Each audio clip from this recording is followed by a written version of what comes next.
Mr. Chairman. Honourable Member Joe Goodhue. I move that the question be asked.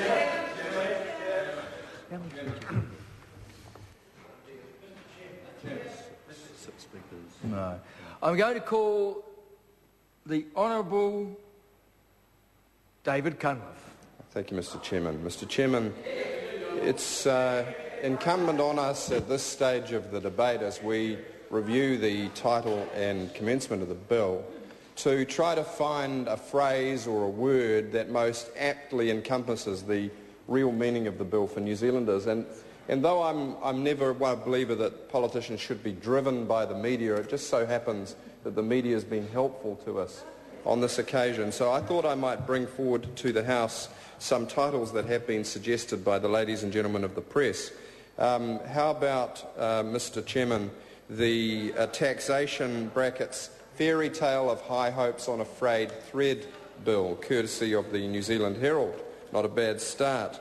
How about the annual rates budget lacks job creation plan bill, courtesy of the NBR, I believe?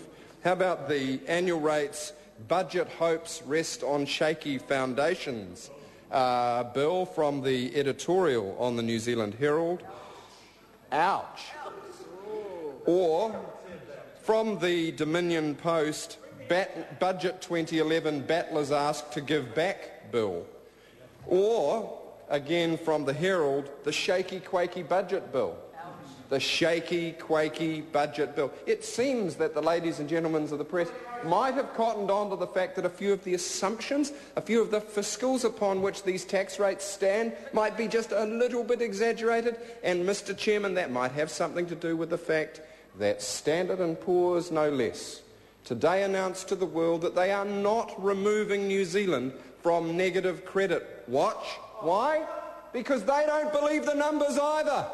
They don't believe the numbers any more than the editorial writer of the New Zealand Herald, who said this is a bunch of old codswallop, and now everyone's scratching their head and wondering what happened in number 1, the terrace, that this pile of rubbish got printed.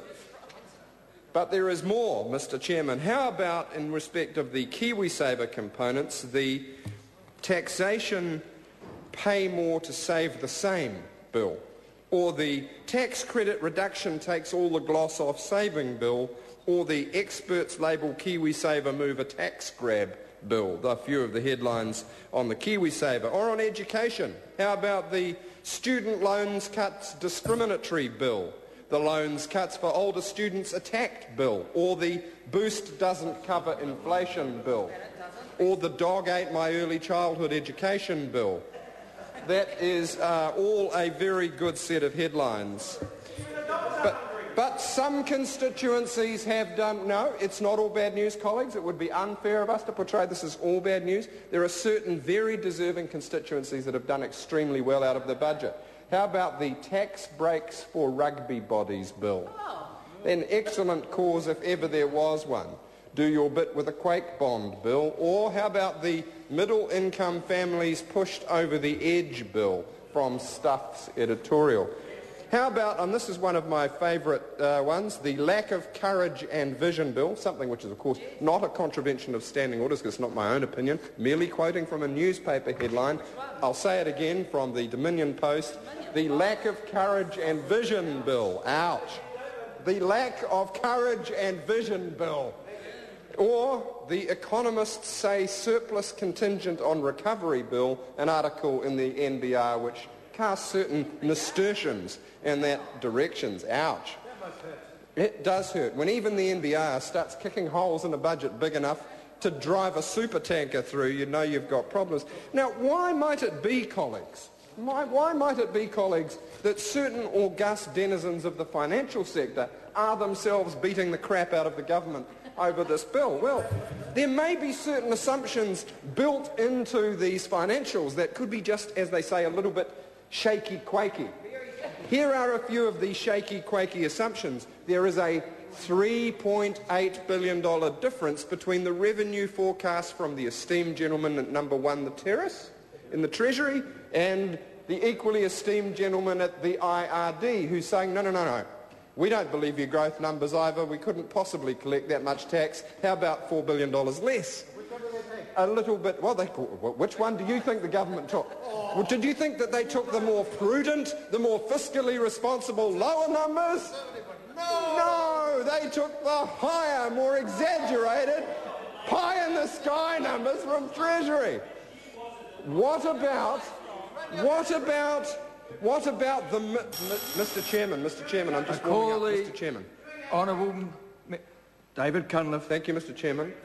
What about the missing billion dog ate the department concerned bill? Because there is $1 billion of supposed savings here, and 980 million to be precise, that nobody has the faintest idea where it's coming from. They haven't even narrowed it down to which department. Is it health? Is it education? Is it superannuation? They've stopped pre-funding that. Maybe they'll dig back out of it. We don't know because they haven't ascribed it. The first time in New Zealand history a government's been able to get away with an unallocated saving. Do you know what Trevor Mallard, the Associate Minister of Finance, in days gone by would have done to a junior minister who proffered up savings without saying what output class it came from? Not pretty. It wouldn't have been pretty. Mr. Mallard's jaws would have been locked around their ankles and they would have been sent scarpering to their office till they had another think. But this is worse than that. They don't even know which minister. Might it be Mrs. Collins coming out of her next prison? A small dent in the supply of sour crates for prisoners, perhaps? Who knows? Might it be the Minister of Agriculture? A small reduction in the tax breaks for farmers, perhaps? Might there be in future budgets? Who can tell? Because we simply don't know. There's $1 billion missing. But why did Treasury sign off on this rubbish? That's what Standard & Poor's wants to know. Kieran's going to be back on the hunt for the ladies and gentlemen of the Treasury when... I don't think that would be the reason. I think that would be a guts full of the national government more likely. But anyway, here's the doozy. Here's what the commentators are all really concerned about. It's not the missing billion. It's not the 3.8 billion.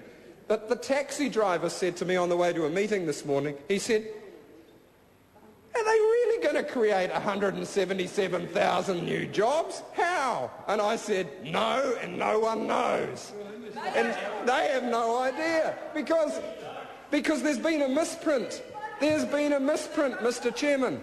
In this book, the executive summary for the budget documents, there's a whole chapter missing in every one of the ones that's been printed, sadly. It's the chapter on growth strategy. It's the economic development chapter. It's just gone mysteriously. From every single volume, there is no growth plan. But there are 177,000 new jobs, magically produced by the same Hollywood pixies. Do you know what I think it is? Order. I think this... sorry, not me, Mr. Chairman, you. Not you, sir. But do you know what members on this side of the chamber think?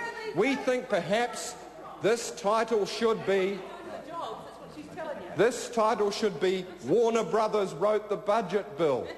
Because it might be a little fringe benefit from that Hobbit helpers, the Hobbit helpers over there. The Hobbit helpers have got Warner Brothers to write the budget because it's a work that belongs in the fiction department of the library, not the non-fiction department. Mr. Chairman, back to the title. The title could be any one of the headlines and editorials which we've read out for you in the public's delight this morning. Because when the bubbly from the 7th floor of the Beehive ran out late last night and the hangover set in this morning, you know, it's like the beer goggles budget, isn't it? The beer goggles. She looked great last night, but you wake up in the morning and all it is a blue hump of cardboard that's got rubber numbers in it. Go figure. So, yeah, thank you very much, Mr. Woodhouse. Mr. Woodhouse, how long did the members stay? How long did the members stay at the Finance Minister's party last night? That's what we want to know. But I tell you what, when I was doing the rounds of the press gallery as my constitutional duty this morning to spread the good word, the journalists were none too impressed. They were none too impressed because they've started actually reading the document and they're wondering how the numbers add up as well as we are. So I'd say to the government, whatever you call it, perhaps we should call it the lipstick on the pig bill, because it doesn't matter what colour of lipstick you put on it, at the end of the day it's still a pig, Mr. Chairman. Mr. Chair. I call the honourable member Michael